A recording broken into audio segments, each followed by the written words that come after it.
Welcome to This is Futbol. Bienvenidos a This is Futbol. This is a special episode we have tonight.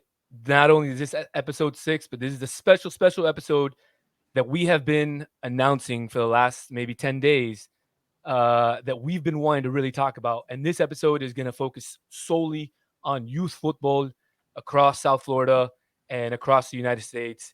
And a few of the topics that we want to talk about, we've got structural issues right now within the U.S. soccer system with this pay for play structure that is currently in place, and also with all the talent possibly going to the MLS Next League and so many different clubs and academies available.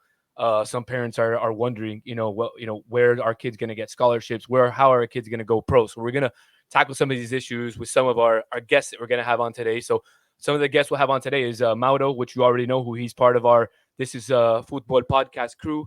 Mauro is a club assistant for Miami Rush, which is an MLS Next club, and he's also a board member.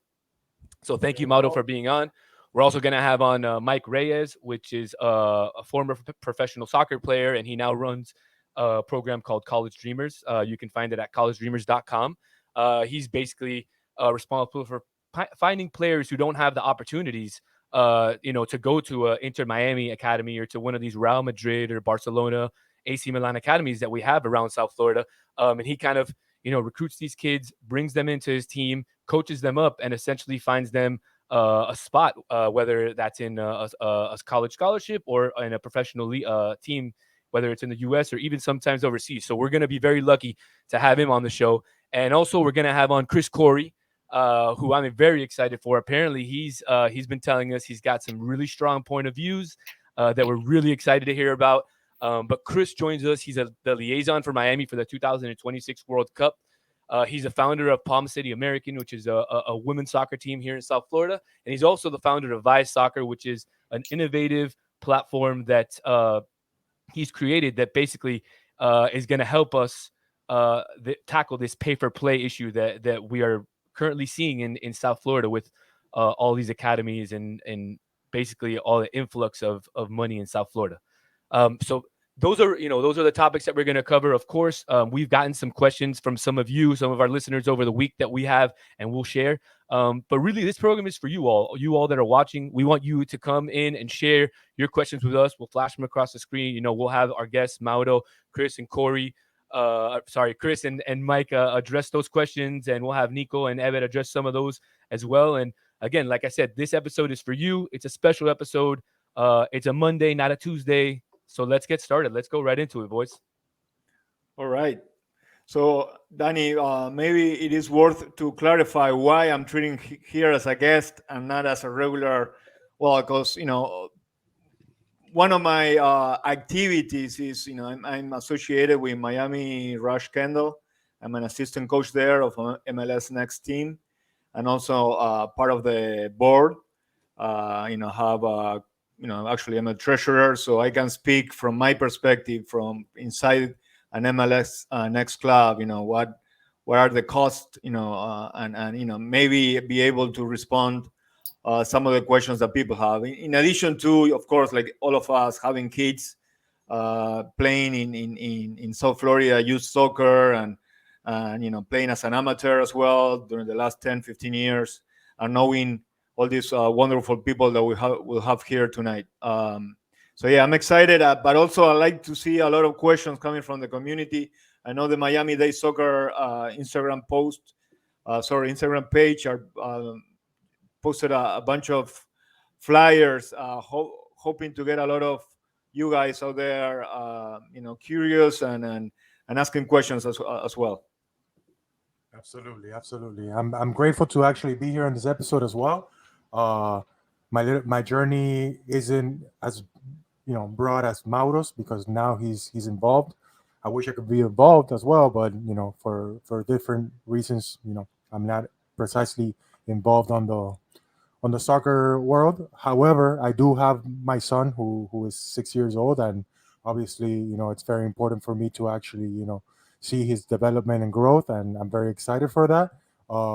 And I also want to see, want to reflect the differences from when we were players as to what it is today. So I'm really excited for this episode and can't wait to get going with the Q&As. Absolutely. So good night, guys. Again, sixth show. So thank you so much, everybody on the team to keep this going. What we love to talk about today. Miami Day Soccer brought this up, so we're having this special show today. As a former youth player, I stopped being a coach about 12, 13 years ago because of many of the reasons that we're going to discuss today, which I don't agree with. So I say that we get into it with people that are involved today to see how the game and the process has changed since I stopped playing youth soccer here in South Florida. So I don't know if we want to. Something else, Ever, that Ever and I can provide a perspective with is like both of us play youth soccer in Uruguay, in South America. Uh, so that's something that we can in some way or another can compare. What the way that we were taught how to play this game, our surroundings, the infrastructure and everything, compared to they offer here in the U.S. Yeah, so I played soccer until academy in Uruguay until I was 15 years old. Then I came to the US and I stopped my development. So I leave it there. No, come on. So I want to put that out there. All right. Let's All get right. going, Danny. Let's get going. All right. Well, do we want to? Do you have a video for us, Nico, or No. should we get right into questions? Get right into the questions. Let's get right All into right, the questions. let's get right into the questions. So, we got a lot of questions from the viewers over the week, and a special thanks to Miami Dade Soccer for posting all those posts out there, because we got a lot of information from you and a lot of questions from you. But the first question that we got that I thought that was interesting to talk about, was, is it worth it for young kids, specifically U12, to go through an MLS Pro Youth Academy, and if so, why? And I thought that was an interesting question to talk about. I don't mind do you mind if I take it first? I'll flash the screen on there, but to me, I don't think it's important. I'm kind of the old school mentality. I playing youth soccer my entire life here. I played between two clubs my entire life, Strike Force and West Kendall. And I see how, these academies have come in over the last maybe like 10, 15 years and have dispersed, all this, all the players into various teams. I think you and I were talking about it, Nico, earlier. You said there were something like 67 academies across South Florida. Yes. And so before, it wasn't like that. It was three main teams. And so you didn't have to go through an MLS Pro or any academy to do that. And I still don't think that you do. And I think one of our guests at the end of later in the show, Mike, is or next on the show is going to be able to comment a little bit about that, and he'll be able to kind of give you guys an idea of another option than to go through that MLS Academy. Yeah, but the question here is it worth it, right? The way I read this question is like, if you have the opportunity, to go to an MLS next, being Miami Rush or Weston or South Florida, or even Inter, I guess my response would be yes.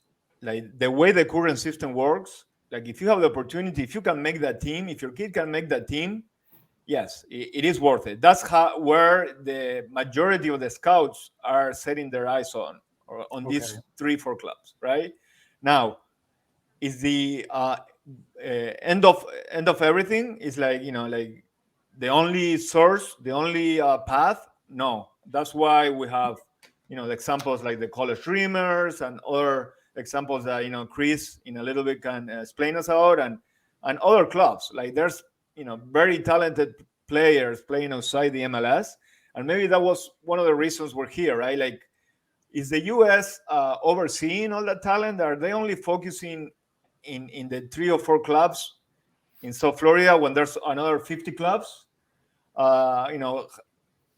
Is the system convenient at the end of the day? Like, are we getting kids going off the grid through the sleeps? Either because of the pay for play, either because the few scouts that are today in the MLS Next clubs are overseeing.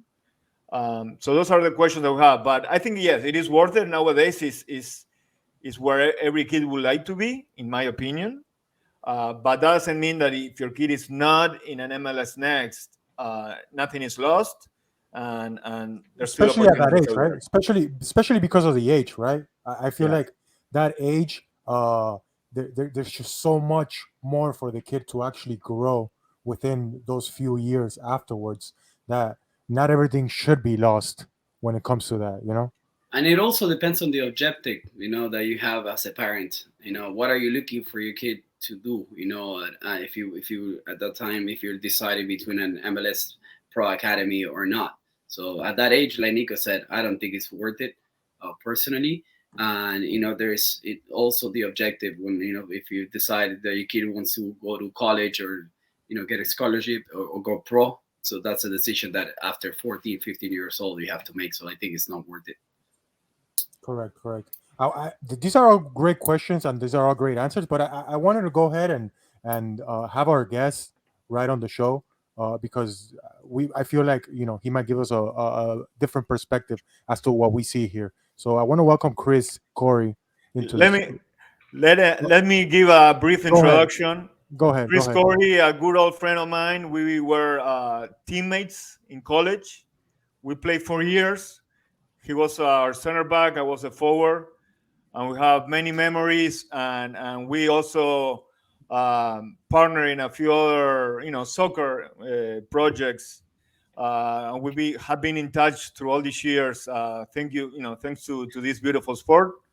A guy that I admire a lot, and I follow closely because he's always in the correct spots when it comes to South Florida soccer. So thank you very much for being here, Chris. And we're very happy to have you and to listen to your perspective and outside of the box kind of mentality. Thank you, Mauro. Thank you. It's a joy to be here, guys. It really is, and especially any invitation from Mauro, and I'm there and excited to talk to you guys about about this really important topic. And I love the first question. It's a great question. What do you think, Chris? What's going on? Maybe like if you want to attack that first question, Danny, if you can display it again, and maybe like as a follow up, what's going on today? What's wrong and what's good in current South Florida soccer environment and structure? Give us like an intro for Yeah. Chris. Yeah, I remember the question. Is it worth going and playing in one of these MLS Next or MLS academies? And I would say no. I would say that spend your time finding the few individuals that have the true pathway in the American soccer system, because it's not based on sporting merit. People think it matters going to these clubs and excelling on the field. Yes, it matters, but without that extra piece of knowing the right people who recommend you, you're not going anywhere. That's just the truth of the matter. It's really a sad situation, if you ask me. So, Chris, that's a pretty strong statement. What do you mean? Like, are you implying that in these clubs, first of all, like you need to have some sort of internal interest or know someone or become friends with coaches in order to get your opportunity? Or what do you really mean by that? Like, there's no soccer merit if you're not. 100%. Yes. Please. 100%. That's what I've seen. That's what I've seen on the highest levels of it. If you look at the call ups for the youth national team, right? The call ups from the youth national teams are coming from 2, 3, 4 mainly academies that are in a sweet spot.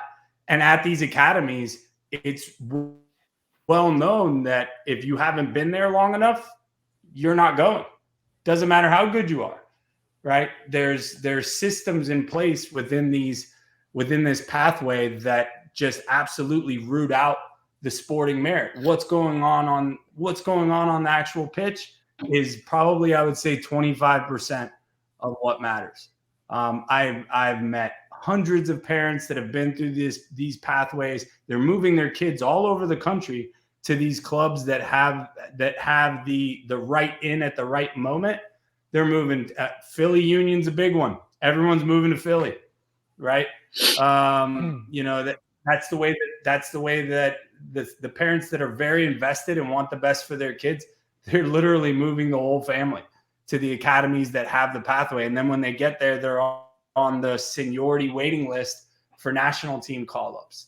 That's just the reality of where we are right now as a country. And we're not progressing. We're going backwards, because when you have 72 U15s called up and 68 come from MLS Next clubs that represent 20 states out of 50, and you're telling me that's us doing a good job getting into the grassroots and getting the best talent, that's just it's a joke, man.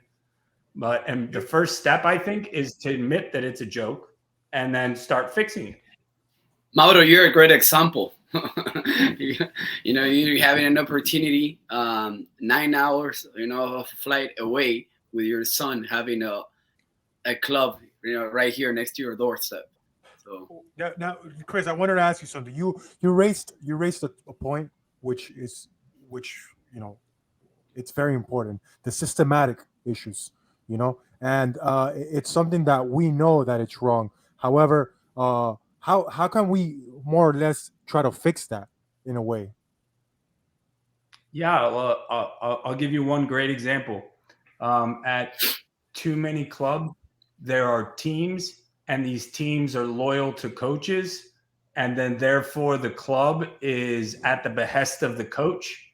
And even if there's a first, second, and third team, these are static teams, right? And when you have static teams, meaning no one moves from team to team, these parents end up believing that this one coach is the messiah of development for youth soccer in the United States, and they have to follow him everywhere they go, right? And then what happens is you have one coach who now has a relationship with 15, 16 parents. They'll go wherever he goes, right? And then where's development in that? If you have a first, second, and third team, those teams should not be static, right? Players should be moving back and forth depending on performance, attitude, effort, all of that. You don't get that. These teams stay the same for 6 years. That's madness. And then really what happens is the coach ends up just being being somebody who the club is scared of, right? The clubs are terrified. One of the great coaches have more power than the actual club. Yeah. Yes. And what that's a good point. Some parents stick to a coach, Chris. Some parents stick to a coach, or kids becomes comfortable with that specific coach. And like the old saying says, if you always stay within your comfort zone, you're never gonna expose yourself to new experiences and learn and grow. So I totally agree with you in that kids should be exposed to different coaches, should get criticism, should play different positions. If your kid is comfortable playing as a center forward with a 9 in your back, okay, let's make sure that during the year or even next year, he gets a different coach, or even the same coach try him in a different position, towards the right, towards the left, because we are in developing stages. So that's a good point. Like I don't agree on following a coach like a messiah, like he's like the only source of knowledge about the sport. And but let me tell you, Mauro and Chris, let me tell you, this isn't really anything new though, because I played youth soccer down here in South Florida, like I said earlier, at Strike Force in West Kendall, and it was the same thing. I mean, I had friends of mine, players who followed a coach up to play in Plantation, and my parents said, "Yeah, we're not going to drive you 45 minutes twice or 3 times a week to Plantation when we live in Kendall, just because this guy's up there." No, so I went to go play in West Kendall, and I didn't play in Strike Force anymore, and that's just how it's always been. And I don't know if there is a fix. I think we're just so deep into it that I'm just not sure if there is like an easy fix. There definitely isn't, and I think it might be a cultural thing now, or I don't know. I mean, it's just a really interesting topic to really get into, and we could probably talk about it for 3 or 4 days if we wanted to. But it's just something that's been instilled in youth soccer, in the youth soccer culture for years now, and it's the question is, can we come back from it? That's my question: is can we come back from it? Yeah, I think the most important thing is not to demonize the people running these clubs or the coaches or anybody. These are literally systematic problems, right? And they're all just everybody's operating to the best of their ability inside this broken system. I played at Strike Force as well, and my whole team moved to Boca Gunners, and I couldn't make that trip either. So I hear you, man. And then I played at West Kendall. So you and I seem to have things in common. But I think the most important thing we can do is make small steps, right? Make tiny steps. If you're at a club where they have static teams, try and fix that, right? Static teams give coaches too much power, and they're a huge barrier to development. The same what Mato said, trying different positions. Different coaches have different systems. Mato and I had 3 different coaches in 4 years at our college. You have to be able to play under different coaches in different systems. So it's a real problem, and we need to start making changes there. Just to put a quick note there, where I play youth academy for a professional soccer team in Uruguay. I played in a 7th division, which is like under 14, with one coach. When we went to under 15, we will have to play with the coach of the under 15. We don't go forward. We didn't move forward with the same coach through the whole process. So that's a good point. Mm-hmm. Yeah, that's one of the minor steps that Chris is suggesting, right? Like, but there's so many things to fix. Yeah, definitely. So next question, Danny. Let's move on. Otherwise, we'll stay stuck on this one forever. Absolutely. I'll put up another question here from one of our guests. So, Chris, do you think, and this is really to everybody, but did the influx of money from the academies in Europe ruin youth soccer in South Florida? And I think, I mentioned it earlier, and Nico mentioned it earlier. To me, there was 67 youth academies now in South Florida. So I think this is another interesting question. I mean, there's just so much. Like I said before, it was only 3 or 4 teams, and now you've got so many options to go to. What do you guys think? I think growth, it's, you go into different categories. Obviously, the growth in soccer, before there was only like 2 soccer fields in South Florida. You will go to Miami Lakes, West Kendall, the few in Broward. But now there are so many soccer fields. There are so many soccer parks, specifically soccer parks. And, the sport has grown tremendously in the last 20 years. And of course, with growth, you need more academies, you need more process. But I think the way these academies work is not the way for development. I think the only thing that develops are pockets with this system. On that point, Ever, and I'll let Chris speak right in a minute, but I disagree with you. There's not enough soccer fields and soccer parks in Miami-Dade. That's actually a big issue right now. There's too many clubs for the available soccer fields that are out there. And if you want to if you can get your hands around a little patch of land around Miami-Dade, it costs a lot of money. And that may be the main driver for these high costs that get translated into high fees for the parents.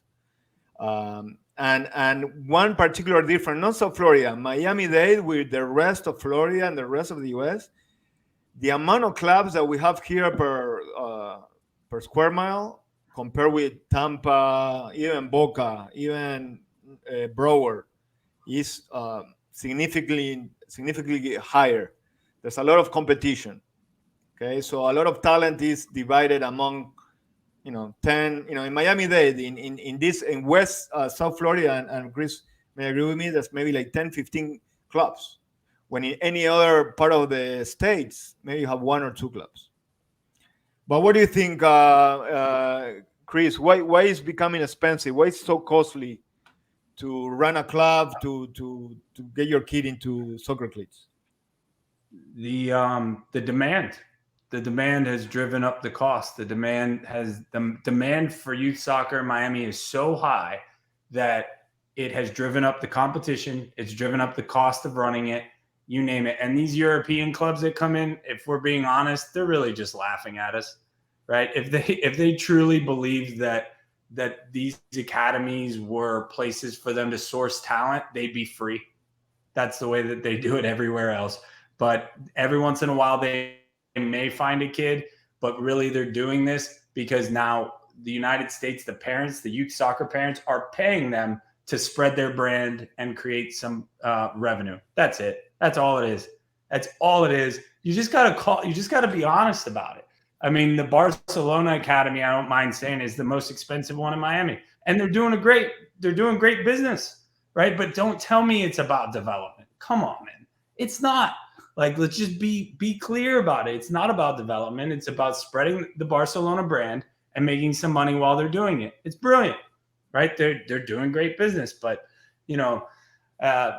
people say, well, the best development track. If it was their real development track, it would be free. They would have no problem paying for it if they ever thought that a player would come through that development pathway and put on a Barca shirt. They would do it for free. The field space, I mean, I've banged my head on the wall so many times about this. We have nothing but empty baseball fields everywhere in Miami-Dade County, right? I can't stop on this one. I actually put a petition in for clubs to start being able to use the outfield of baseball fields at Tropical Park and those places, but no. You would have thought I said, we needed to drop biohazard on the baseball fields. But, this is just an absolute disgrace that and they keep building them. Don't have field. And they keep building baseball fields. It's because and here it is. The guys in charge mostly are Cuban, and that's baseball, right? There's a cultural issue there. I know because I've sat in front of them and I've said, there's 10 soccer players for every baseball player. And you guys keep building baseball fields. And then you just continue to have problems with clubs going nuts. And the city and the reality is that this city is still run by majority, Cuban Americans. And that will take a long time to change the deep structural issues on the funds that are being devoted to build new green spaces, whether those green spaces are going to become, or they're going to have a baseball corner or a football corner or a soccer corner. And the people that are taking decisions, they're probably not our generation yet. They come from different cultures and they see other priorities. And we need to, I guess, deal with that for a while. Right. Yeah. I mean, one question I wanted to ask you, Chris, if you don't mind me getting in, because we were talking about pay for play, and I think it's very important. Mm-hmm. So I know that we did a little bit, we did a little background research on you. We know about Vios, so that's something that we want to kind of get into. That now that you're on the program and the pay for play structure, so we're kind of curious on that Vios, on how does that work, or what is it that is? Talk about it. Kind of let the viewers know like what that is and how that's going to work. Yeah, so it stands for Vertically Integrate U.S. Soccer, VIUS. And what we did is instead of going after the large sums of money that are processed by youth clubs, we attacked the sector that no one had thought about targeting yet, which is all of the money that's Venmo'd and Zelled between parents, right? So anytime you need to pay for ref fees, field fees, tournament fees, all of that is Zelled or Venmo'd in between parents. And so what we did was we built a convenience app to where parents can exchange that money under the club's umbrella, and then it uses convenience fees. And the way the convenience fees work is they go back to the club. Again, you heard me say strengthen the club. I believe that if our clubs can become stronger and not be held hostage by coaches or by associations, FYSA, US Club Soccer. There's just too much power in the wrong hands. You got to trust the club to develop for that area. We were able to help grow Little Haiti Football Club, which is the only 100% free youth club in Florida now. And we are developing players into Inter Miami. You know, our squads scrimmage Inter Miami. We've been able to do that completely for free using a lot of these funds that are created from separate initiatives. If you go to Little Haiti and you see a player come on and that player is 14 years old, goes into the U15 training. He's too good. 10 minutes later, U16. 10 minutes later, U17. You'll have a 14-year-old playing U20 within 30 minutes, right? That's development, right? There's no discussion about whether or not that player should stay at U15 so that they can win a bunch of tournaments and attract more players to the club. There's no discussion of that ever, right? It's just straight to where that kid belongs to challenge him for development. So what Vias is Vias is kind of a different way of thinking about the money in youth soccer and starting to harness the financial power of the demand youth soccer has in this country to reroute it to strengthen our clubs, right? Because the clubs need help. They're at the mercy of coaches, associations, like everything I mentioned. And then they're at the mercy of the systematic problems of American youth soccer development. So like I said, never demonize your clubs. They're doing the best they can. It's just a very difficult job. Definitely. And that's genius, Chris. How can we learn more about this program? If you can, I'm sure you have a website or something, but maybe a bunch of us that are watching today, even myself, are part of clubs, right? And in the board, and who knows? Like, if you can, maybe like lead us in the direction on where we can get more information, or I don't know if you have any promotional flyers or videos or something, so we can continue learning about this. So it's www.vias.tech, TECH. That's it. That's our website. You can learn about what we do. But again, what I'd really like to leave everyone with is not really a promotion of my company, but more of, I'd like people to start changing the way they think about the money in youth soccer, and in soccer in general, because the grassroots, us on this call, the parents of players, we have the power, right? The coaches, the administrators have the power. If we can just stop thinking the way we do about these different clubs and just start thinking about kids, right? My club versus your club, which club is better, this, that. No, if we started thinking about kids and the best way to create a development pathway for them, and left some of the pettiness and problems that come along with youth soccer by the wayside, we would do a lot better. Right. Wow. And I think the U.S. soccer program would be a lot further along than they are today, if that would have 100%. happened. Yeah, absolutely. So, and I think that has a lot to do with the U.S. men's soccer program. It leads into that. U.S. where we are soccer, U.S. soccer is the number one problem, if you ask me. And I always get in trouble for this, but I don't care. U.S. soccer and MLS, they work together, and they're not supposed to work together, right? The FA and the Premier League, they don't work together, right? Because the FA's job is sporting merit, and then the Premier League's job is running a profitable and professional league, right? But there's no balance here in the U.S. U.S. soccer and the MLS are married, and they're not supposed to be married. Yeah, it's a monopoly. It is. Yeah. And really, what sucks is it hurts our youth. Yeah, and if you say promotion relegation, you lose your job. You know? That's Nautilus' favorite. Chris, 20 years ago, the exposure that we used to get, I believe, is the same as now, without having to pay a cent. We only pay for tournaments and when we had to travel. We didn't pay a fee to anybody 20 years ago. Yep. And the merit to go to ODP, which I don't even know if that exists anymore. Regionals and in national camp, I think it was about the same or even more. I remember that I had 5-6 teammates with me on the state team, regional team, without paying a cent to anybody, other than tournaments, cost. Yeah. But Coaches were volunteers. Right. Coaches were volunteers back then. Yeah. No, what I was gonna say is on that topic, on the program and all that, like let's say how it is, right? In Inter Miami, if the kids there do not pay, why? Because Inter is investing in one of these for one of these kids to one day reap benefits for the club, right? Like for transfer rights, economic right, whatever you want to call it. Now, but Inter is the only professional team, if you will, like fully professional in entire state.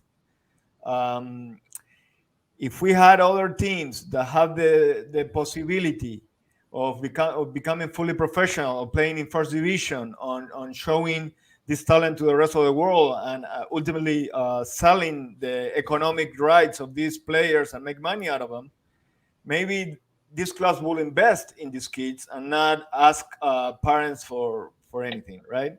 So I think that's part of the big, deep structural issues that we have here in the U.S. The club that I'm associated with, we don't have, Miami Rush doesn't have a first team. They does not compete in a professional league where you can sell tickets, where you can sell broadcasting rights, so on and so forth, right? The only source of revenue for coaches to get paid and for fields to get paid is parents. Otherwise, it wouldn't be possible, and that's the reality. And we saw this in Uruguay, for instance, ever like none of the kids pay. There's much less resources in Uruguay than in the U.S. It's almost like a third world country, right? But clubs, each club, invest on these kids. There's in Montevideo 1 million people live in the city, and there's 20 professional teams. So and none of the kids pay to pay. And here we live in South Florida, 10 million people, one professional team. Yeah. And that goes to the first question. If my kid is not in that single team, it feels like it's off the grid and there's not a clear path. And that's feels like it's a crisis that all of us parents have, because we have all these clubs and everything, but nothing leads into what is supposed to lead into 100% exposure. We need to be always like looking around for other options, and what is this, and what if my kid goes to Spain and practice there? What if go to another state? You have to move around so much instead of having the possibility, having a clear path. And maybe that's what Mike can expand a little when bring him on in a few minutes. Chris, before we let you go, and changing a little bit the topics, why don't you give us like a couple of minutes of your role as a liaison of Miami for the 2026 World Cup? Any insightful information that you may have that we don't know, and of course, this is a topic for you to come on a different day and continue. We would love to have you many more nights if you're available. But yes, if you wanna please explain us a little bit the role that you have, or pretty much the role of the city on getting this getting the stadium for the World Cup. Yeah, I'd say that volunteer job of being the liaison to World Cup 2026 for the city of Miami is probably the coolest thing I've ever been able to do. It's a collaboration between the city of Miami and Miami-Dade County. It took 5 years. I was on that team for 5 years, named the liaison the last 2 years of the bid. We ended up winning, and the Miami will host World Cup matches in 2026. In the next few months, you should start seeing more updates about events and things leading in to 2026. It's the most exciting thing in my lifetime that will happen in the city I was born and raised in. I'm from West Kendall, so being able to be a part of that team that is going to bring the World Cup to the city again is very special for me. And what I'll say is that is the single biggest opportunity we have as a country to elevate the necessary elements of the sport in this country to become a proper footballing nation, is my best way of putting it, right? We have a chance next 3 years, and it's a big chance. So I would say for an update, just hold on tight. We're going to be putting out lots and lots of putting on lots of promotional events, a lot of ideas going around with how we'll ramp up to World Cup 2026. So it's a very exciting time. Thanks for mentioning it. Yeah, I love that topic. Good job, Chris. Hopefully we get like a semi-final, huh? I can't say anything about that, but hopefully. All right, Chris. Well, thank you so much for being on. Really appreciate you and your time on the show. And like Mauro said, we're definitely gonna have you on again if you want to come on again. Always. Maybe a little closer as we get to the World Cup, or maybe when we get to some qualifier games, we'll have you on to talk about some U.S. soccer. But thank you very much, and Awesome. hope to have you on again soon, man. Chris, thank you. Have a great night. Thanks, Thank you for guys. being with us. Thank you. Bye, Chris. Thank you. All right. And as we let our first guest of the day go, we're going to bring on our next guest, who is actually one of our own. So we want to welcome Jonah Andrade on. He is a coach for Parkland, and he is one of our Who is this own guy? on this show. Yeah, he's been a stranger for the last few shows, but welcome back, Jonah. What's up, guys? Sorry, I've been a little bit lost the last couple of days, and if you hear my voice a little bit messed up, getting over a little cold from watching the Super Bowl last night outside. And change of weather, man. I thought you were yelling at your kids. No, never yell. Never And that's yell. a no-no. You cannot be yelling at kids nowadays.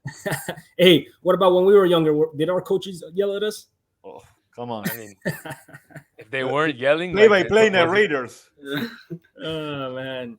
All right, so let's get right into the questions with you, Jonah, because Jonah is a youth coach down here in for Parkland, and I forget what age group you coach, Jonah, but I know you've coached various age groups and various teams. So we just kind of want to get right into the questions with you, and I think this is one big topic that we have yet to address on the show, and it's high school soccer versus club soccer, and this goes back to our days as well, playing all of us on the show. Back in our day, it was high school soccer. You took time off during club soccer. There was no club soccer when you had high school soccer. Maybe we had a sub tournaments and stuff, but now it seems like the club soccer teams are telling players, don't play on your high school team, only stick to your club team. We don't want you getting hurt. So what do you think about that? And what does the rest of the show think about that? Yeah, so like you said, and Mauro, you can probably help out a little bit more with this because you're in the MLS academy and in the system. So like you said, I coach for Parkland. We're not an academy, and it's funny that we call it an academy or we call it a club. I saw one of the comments from one of the viewers saying in parentheses, it's a club, not an academy. So like my question is like, what's an academy? What's a club? What's the difference? Is there a difference? Yeah. Like you can have a club go out and beat an MLS next team 8-0. So does that mean that they're not an academy? Like, it's just something to think about. But so now these MLS next teams, a lot of them, they don't allow you to play high school. Back in the days when Danny, you and me and Ever, like high school was the thing. High school was like, club was second. High school was first. Everybody wanted to be a state champion and whatnot. But high school was huge back then. But nowadays, you go out and you watch a high school game and it's below average, if that. You get a select few of high schools that actually have decent programs. Just off the top of my head, talking about South Florida, from what I hear, Doral has a pretty decent high school. And then maybe there's a couple more here and there. But back when we were growing up, we had Varela, we had Sunset, we had Killian, we had American Heritage. So many high schools that produced good players. Obviously, the seasons are only 2 to 3 months. So that's the biggest difference from high school to club. Club, you're going 10, 11, 12 months even, full round year. And high school, you have your tryouts in September and the year's over in January. But back in the day, a lot of us high school players, I went to Sunset High School where we had a strong team for 2, 3, 4 years where we were state champions and even national champions. And my high school team, my senior year and the years after that, we produced many, many college players and even professional players. Things have changed. You go out there and these high schools, they don't exist anymore. High school soccer doesn't exist. because like you said, Jonah, back in the day, I wasn't raised here. I didn't play soccer when I was a teenager, but I understand that you had your seasons, right? Your club season and your high school season, in a way. Well, that doesn't happen anymore. Like any competitive team, not only MLS Next, any competitive team here in Miami, they play all year long. They stop maybe the peak of the summer, right, in July and August, but and they practice almost every day. 3-4 times a week, and you have games on Saturday, sometimes Sunday, and you have tournaments. So I just do not conceive how, on top of all that demanding schedule of practices and trips and tournaments and games, you can also squeeze in their high school competition. It's either one or the other, unless either the club or the high school is okay with the player not practicing and missing, some of the games. So it sounds like the structure changed. There is, priorities given to clubs nowadays, not only MLS Next clubs. As a matter of fact, MLS Next players are not allowed to practice high school. Kids in the reserves and non-MLS Next teams or leagues, they can, somehow, try to do both, or if their high school coach allows them and play, a game here and there, they can. But the MLS strictly, prohibited kids to play this, side competition, if you will, because of injuries, because players get tired, and again, it's very, very competitive nowadays. And kids need to be fully devoted to their club schedule. So I guess that's the situation nowadays. I don't know if anyone in the community or maybe Mike or you, Jonah, or you, Danny, have a different opinion, but sounds like the structure and the schedule change, and there's no way to turn around. Yeah. One last thing, and you guys mentioned it earlier in the show. I think Danny talked about, back then, to play club soccer for West Kendall or any of the big clubs down in South Florida back in the day, you paid $150 registration and you had to pay your uniform. That's it. What did our parents pay back in the day? Nothing. What did the coaches get paid back in the day? Nothing. Now, like you're saying, Mauro, they're not allowing these players to play high school.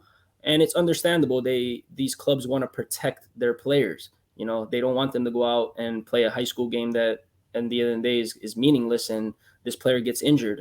These are MLS Next clubs that are trying to perform on the weekend and get results and, build their club and produce players to get on to the next level. So they're not going to risk that. So, high school, unfortunately, nowadays has doesn't exist like it did back in the day. No, absolutely.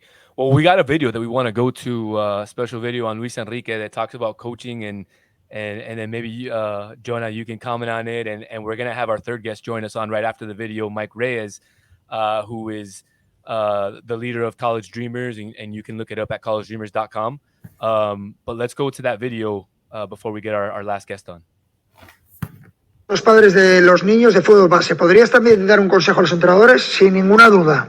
Primero y principal, todos dicen lo mismo, y lo oigo en categorías inferiores infinidad de veces. No, lo importante es formar al niño y tal. Y ves el de la Alevín del Barça que quiere ganar 25-0 y ganar todos los títulos porque quiere, evidentemente es importante su evolución de entrenador. Error. Cojan entrenadores que solo quieran formar. Y formar significa que los niños tienen que jugar en esas edades, para mí, en diferentes posiciones. No especializar a un niño, porque un niño tiene que saber que para jugar de lateral tiene que ver la dificultad que tiene cuando juega de medio y cuando juega delantero, y que prueben hasta de portero todas las posiciones y sobre todo que jueguen todos. Yo en mi época en el Sporting de niño tuve 2 años, casi 3, que no jugué casi nada, porque era muy delgadito, no tenía fuerza. En vez de formarme, yo me formé porque estaba entrenando allí al mejor nivel y porque tenía mucha ilusión. Pero estuve 2-3 años y el Pito Abelardo igual, no jugaba nada. Y me echaron del Sporting. Y me fui a un equipo que se llama Club Deportivo La Braña en Gijón, donde fui hiper feliz, El nivel era más bajo, evidentemente, y ahí jugué muchísimo. Señores, si su hijo no juega en la cantera del Barça, del Madrid, del Atlético de Madrid, del Sporting, del Oviedo, del que sea, o del Avilés, fuera, bájelo a otra categoría, que juegue. Su hijo tiene que jugar, probar diferentes posiciones. Y los entrenadores de categorías inferiores, si tenéis intención de subir y queréis haceros entrenadores, no empecéis con niños, porque vosotros buscáis el resultado y los niños no necesitan ese agobio y esa presión. O sea que mi consejo, si quieres formarte y quieres formar a niños, perfecto. Fórmalos, exígelos, mejora su técnica, que es la única condición. No les hables de táctica, de preparación física, eso no vale para nada en esas edades. Hablo en edad hasta los 13, 14 años. Que jueguen en diferentes posiciones, cámbialos, que pasen por el banquillo y que se queden sin convocar todos, que jueguen todos y ya está, porque estás formando, no tienes que ganar títulos. When are we gonna have Luis Enrique in the show? That was a nice special guest that we had there. Yeah. So I wanna introduce our last guest of the show, and we want to keep you on, Jonah, for this last segment. Absolutely. But our last guest is Mike Reyes. I've actually had the chance of playing against him many times out in KSP, and we've had our fair share of battles. Or the four of us on here. He's the leader of College Dreamers, which is basically a program, and I want him to talk a little bit more about it. But it's a program who kind of takes a look at off the grid players that he's recruited, and basically you coach them up to get them college scholarships or get them into the pros, if I'm not mistaken. Is that correct, Mike?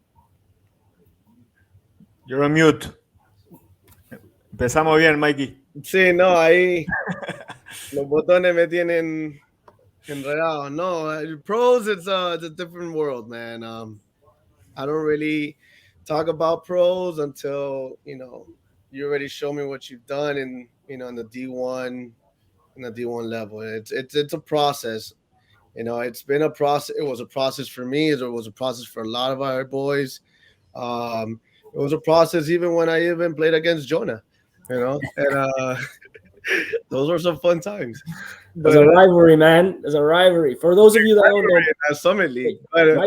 Mike Reyes went to I think he went to a community college before, Yes. right? But he went to Oakland University up in Rochester, Michigan, Division I college, powerhouse. Went to a couple NCAA tournaments. We had some battles back in the day. I went to Western Illinois University, also Division I small school. But Mike played with a couple professionals, actually one that is still currently in the MLS, a very well-known goalkeeper that played overseas and now is an MLS veteran, Steve Clark. Correct? Yeah, Clarky was a man. We had a crazy team at that time. It was full of internationals, that's for sure. Oh yeah. But it was a fun environment. It was rough in the beginning, but then when we started changing it up, with the different. My last year, my coach cut half of the roster. Like literally, that was one of the scariest moments of my life because I knew it was like going into that one-on-one meeting. It was like, oh my God, am I gonna get cut tonight? Or is today my day? Because if it is, I have to come home. And it was rough. Gary Parsons was a rough coach, but I love that guy to death. That guy knows that. He's the reason why I am today. He was so rough, love and hate relationship, but it was worth it. With those men, Eric Pogue down there too. He's still doing it for 15 years now, and he's done a great job with the program. But they've both have taught me so much throughout the process, And even when I was there, I was always asking questions. Like one of my biggest things that I was there was like, why don't you guys go recruit in Miami? It's like I'm the only Miami guy that's ever gotten up here besides another guy. But like, why don't you guys go down there? And it all bases off on, one of the things that everything comes down to is money, financially, budget, things get cut, COVID budget was like even harder. So, D1 programs are really looking to go to places that, they know they're going to, come back with something.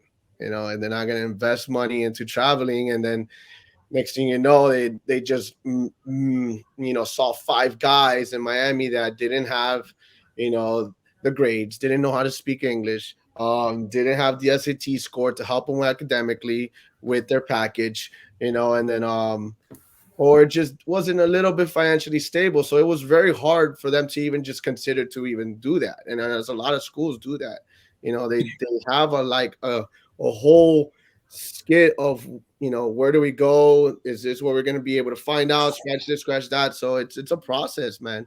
And that was one of the things that really geared me to doing what I'm doing today is Mikey, to knock that out.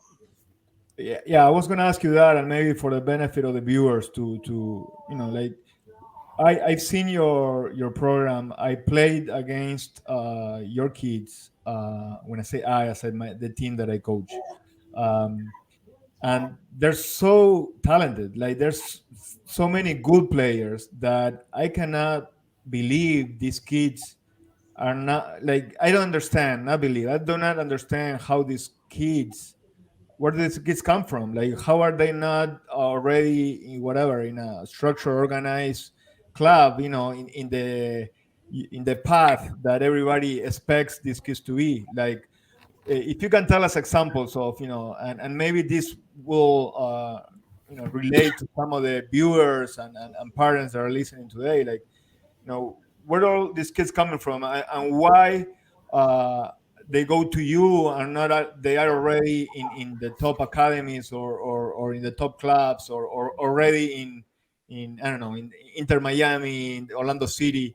How is that possible? Give us some examples so we can relate.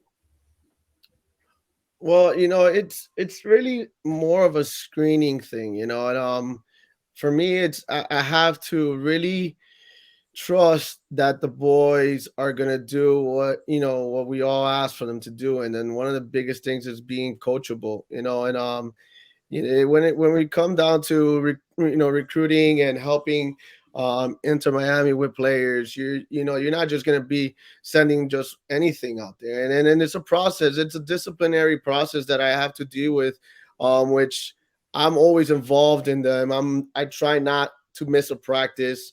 They know that I'm there, and with Darren, Victor Pastora, they know that if I'm gonna send someone, it's because they're somewhat fully developed in some kind of way that they're gonna be able to just say, hey, you know what, this kid just needs one little thing, maybe two little things, and I could do that, and then we could really use him, and he could be an impactful player. And it's the same thing when it comes to colleges. Colleges want student athletes. Student athletes that are really gonna go there and focus on being a student first and then an athlete. It's really how it's called, is a student athlete. And not only that, but they're not going to come back home. Most of us um, do. A lot of the players that when they come um, to me, they understand that I'm getting a little bit from everything. I kind of like took up the PDL system that what we all had back then in the '06 and the '07 era. You could only allow 5 players from the same university to play in that one team. So it's just the same concept that I kind of have in my program, that I don't allow this more than 5 guys from the same high school, because it's, for me, it's just something that they kind of have to adapt to when they get to the next level, whether it's junior college or D1, D2.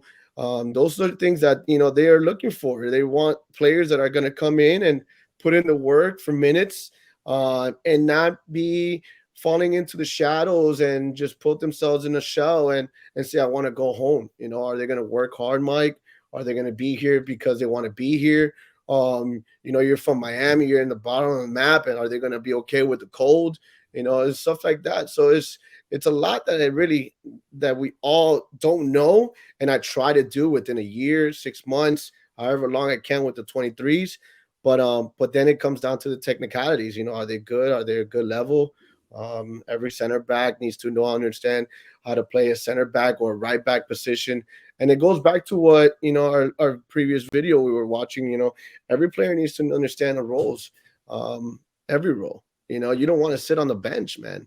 You're going into a sophomore year, junior year in college, you're still going to have to invest some money, and are you going to want to pay those $10,000 for not playing because you say no, I'm just a striker, and are you gonna really be able to use that player? No, because we play a 4-3-3 and there's only one striker, so we got to be a little bit more open-minded, and then that's when they come with me. Sometimes they don't know these things and they learn. I try. So Mike, you talked about like at your club, you don't like to bring more than 5 guys that play in the same high school, similar to a strategy that of a PDL system that we had before. Where do you find these players for your club? That you get, are these players that essentially get cut from other clubs, or maybe that they can't pay for the other club, and maybe your I guess program is either cheaper or free. Where is it that you're finding these kids? Because it sounds like, and I haven't had the opportunity to go out and watch your team play, but I'll get out there, I promise. But it sounds like, from what Mauro is saying, I mean, you have studs on your team, and you're finding them from all over the place. They're so young. I'm just curious. And Yeah, they're competing against real good adult players. And right. you can tell that they have pasta, that they have a lot of future. Right. So yeah, I'm just Yeah. curious. Anyway, Where are you getting these guys? Instagram. I started with Instagram, and but word of mouth. I've always said that if you're gonna do a good job, the product will spread, and eventually the word gets out. And Kendall Soccer Park has been amazing for us. They opened doors for us within the first year when they renovated the fields, so that helped a lot. But it's a good area. It takes about 30-40 minutes to get there, so for some, and then 10-15 minutes for some. But it's really about how much you really want it. At the end of the day, we as we know, in our countries, you got players that take multiple buses up and down for hours, and then they get to practice. And but here, it takes 40 minutes for a player, and it's like, oh my God, no, I can't do that. It's really far. And it's not. It's really not. But we get it. We understand, because you have school the next day or whatever the responsibilities you have. It takes a lot of sacrifice, and for us, it was a lot of sacrifice. At the end, you have to sacrifice your time, your life, if you really want to do this. You want to go pro, you got to go through a process of sacrificing your time and efforts and energy and blood and sweat to really get there, man. It's not easy when it goes from, going from high school to pros. It's just not. Especially here, the infrastructure is so, behind, that it's hard for anybody to say, hey, we're gonna develop you in a year and you're gonna go pro. It just doesn't work that way. Yeah. There's a process for that, and hopefully, we could continue coaching and get, the best coaching out here, but it's tough. It's a very, like how Mauro was saying, it's very competitive. But I'm trying my best to really educate them with what I've, my experiences, my flaws, to not do them, and help them and guide them, especially with the financial side of it, because a lot of us, when I was in my time, I was the only one that went to college. I was the first one to go to college and graduate. I had 3 older sisters, but I have a bunch of nieces and nephews that also are following up, and going to college and getting their degrees. But I know the process, I understand it, and I know how hard it is. I know about the student loans, I know about the FAFSA. I know every little thing about what it means to really get to where you want to go, and especially when those that don't have the financial stability, JUCO is not a bad place. I loved JUCO, in small towns, and they help you. It helps you to focus on the sport and on being a student athlete. Right, right. Well, and you talked about how hard that jump is to get from, going high school or playing club to get to pro. And really, the way that the system is set up in the US is really for our young players to really, get a scholarship to college. That's really kind of how it's set up. You go to high school, you play club soccer so that you can get some sort of scholarship so you don't have to pay that much for college. And I think that's kind of how it's set up in the US. And one of the questions that we got, which is interesting, and I don't want to put you on the spot or ask you for a specific ratio or a number, but one of the questions was, in Mike's program, how many players or what is the percentage of players in your program that do go to college or that do get a scholarship, and what type of scholarships is it that they're seeing? Um, that's one of the questions that we got when we said that we were gonna have you on. So I'm Yeah, curious to hear the answer. no, absolutely. And we've been on for 4 years. I launched it in 2019. I started as a recruiting system first. I didn't charge anybody that needed to, go to college or wanted to go to college for the first 2 years. 2017, 2018, I was just doing it freelance. And then the first 2 years as a club, as a program, as an academy, everything you can think of, whatever word you want to use, that's what we are. I was still freelancing it too, and those were my first 2 years that I was really focused on. At the beginning it was tough because it was just one or two players, but then I was like, I need to send more players. I need a list of more players. I have too many contacts. I need more players. I can't just have two forwards or one forward, and then I have another, Boston College Francesco telling me, Mike, I need another striker. You have a striker, and it's like, oh, okay, now I need to step up my numbers. So then that's when I started with the program, and I had more numbers. But not everyone's D1, not everyone's D2.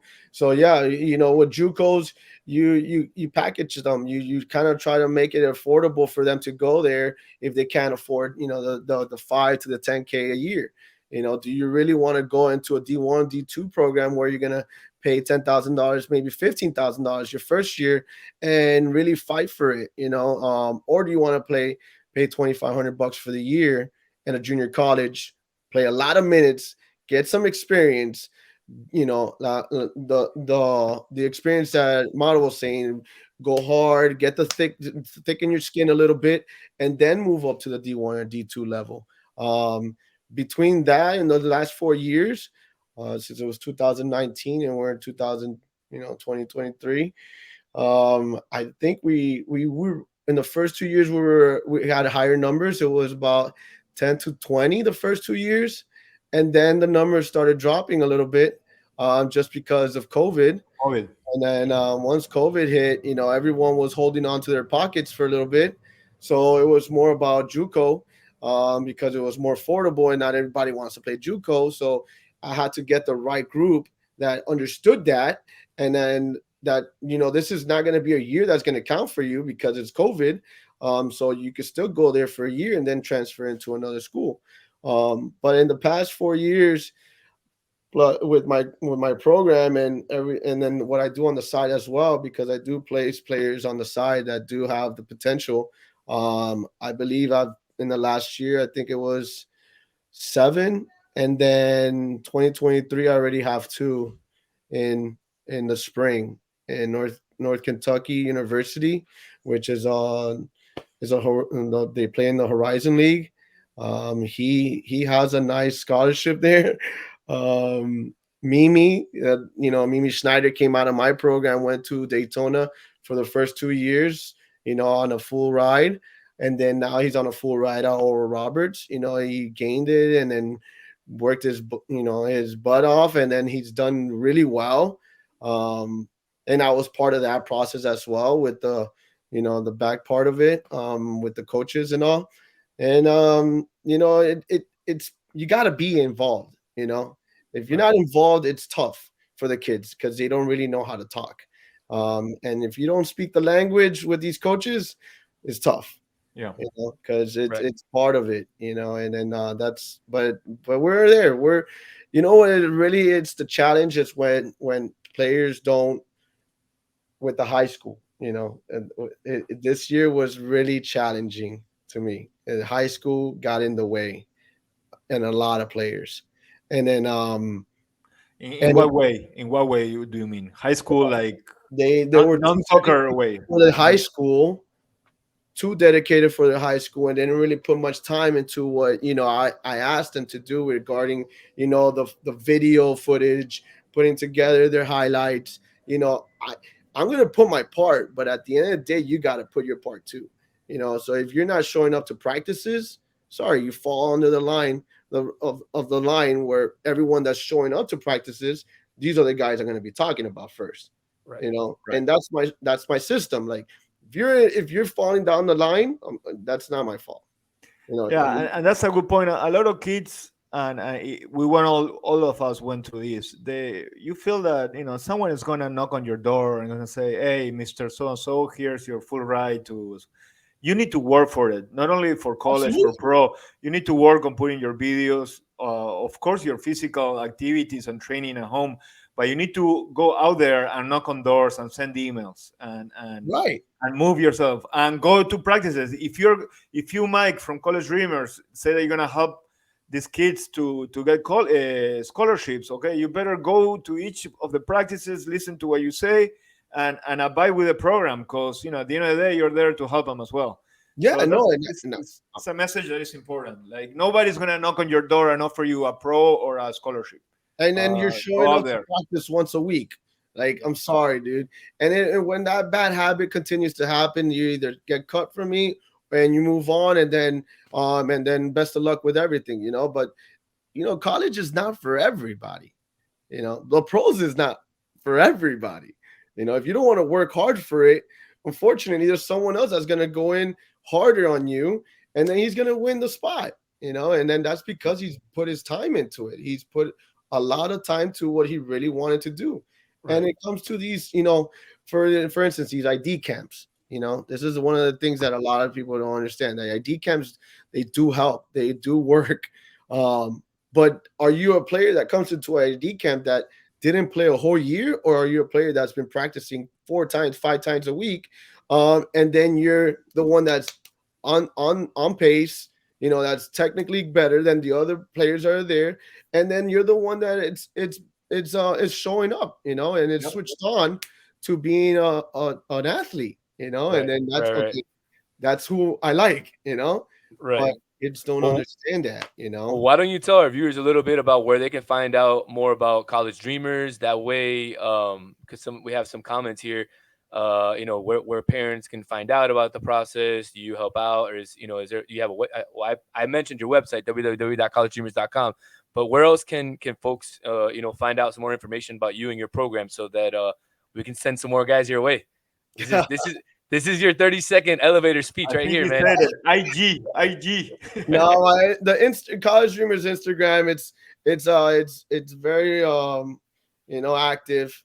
If you're very interested on becoming a student athlete, we can help you. We can help you with the tools, with the guidance, and the advice.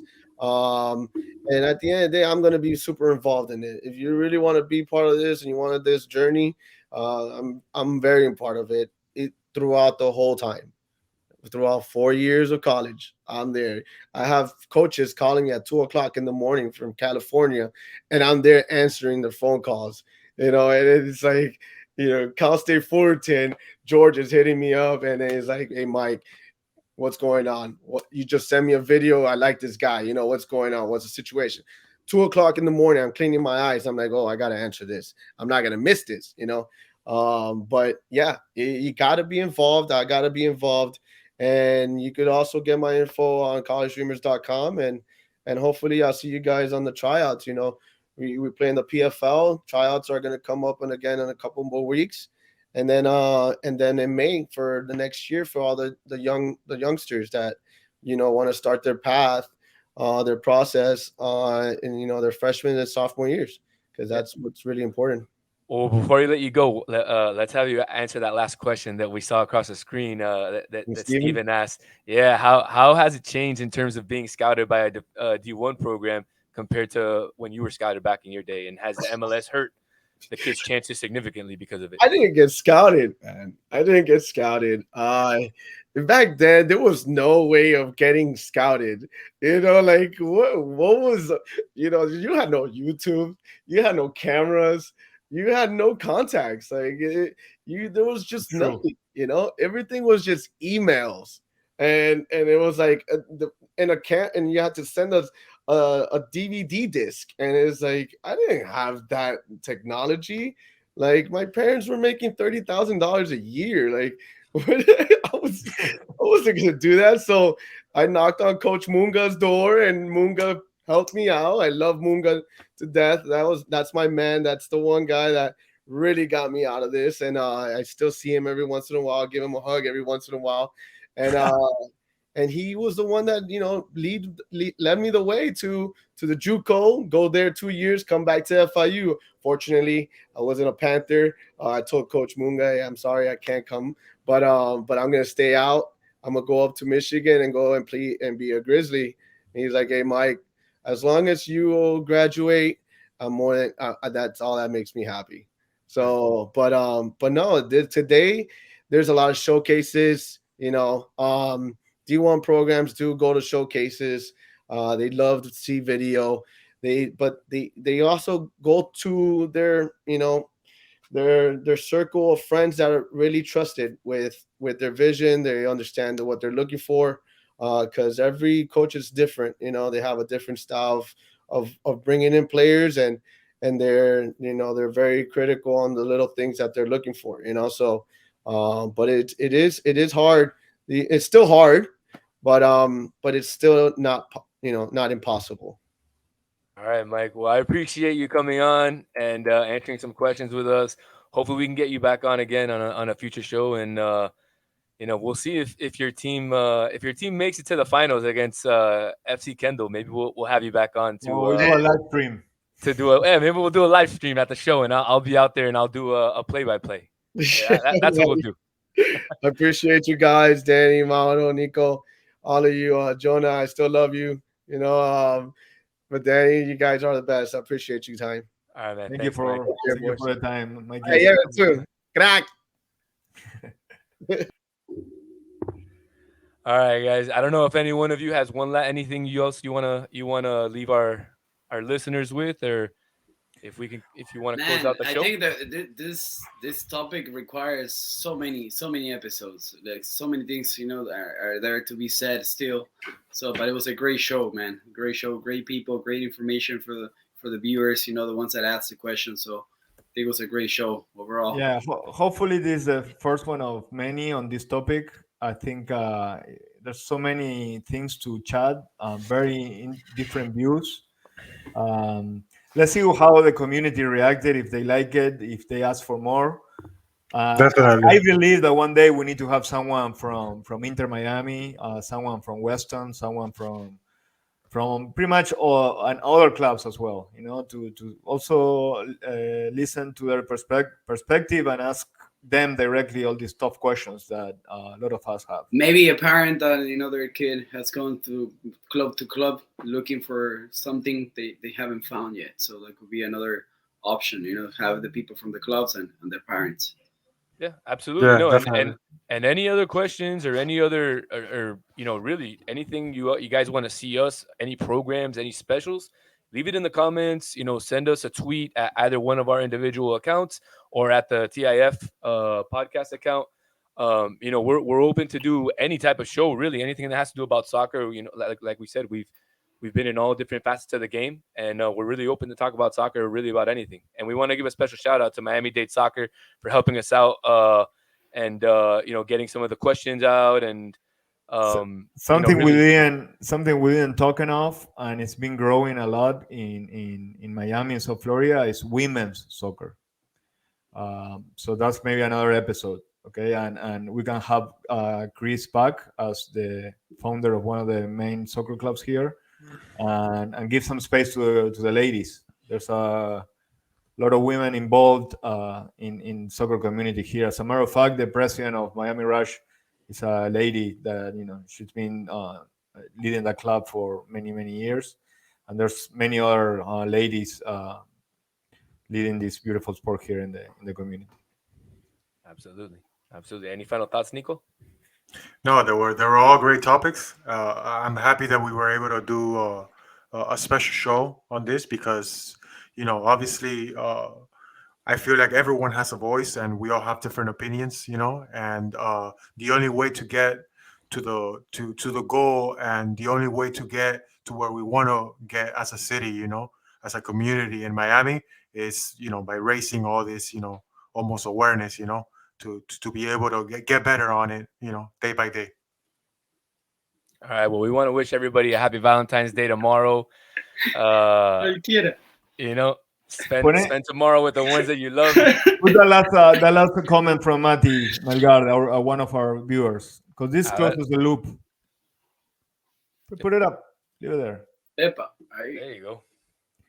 Yes, and maybe this is a message for Inter Miami. Like, we have the best talent in the United States here.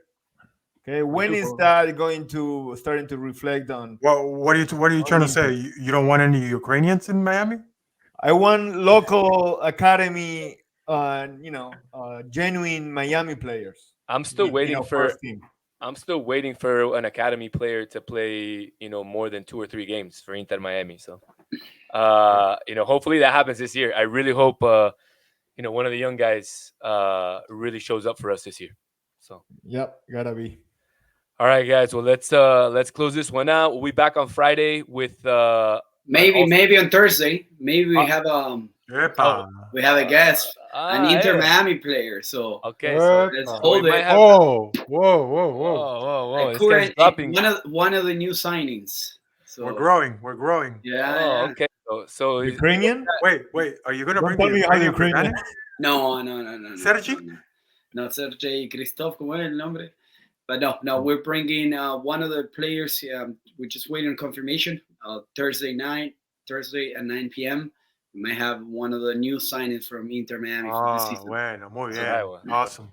So there you have it first from Ever's mouth. We're changing our Tuesday show to Thursday due to Valentine's Day, and we'll have hopefully, if we can confirm that Inter Miami player, we'll have him on, and then we'll be back on Friday for our normal, regularly scheduled Friday all Spanish show, which will have some interesting topics. Serious show that we have. Absolutely. On Friday. All right, guys. Thank you so much for joining. We appreciate it. Subscribe. Don't forget to subscribe. Yep. Subscribe. Hit the notification button. And thank you to Miami-Dade for all that exposure. Absolutely. Watch some football tomorrow. Champions League. Champions League's back. Let's go. Champions League's back.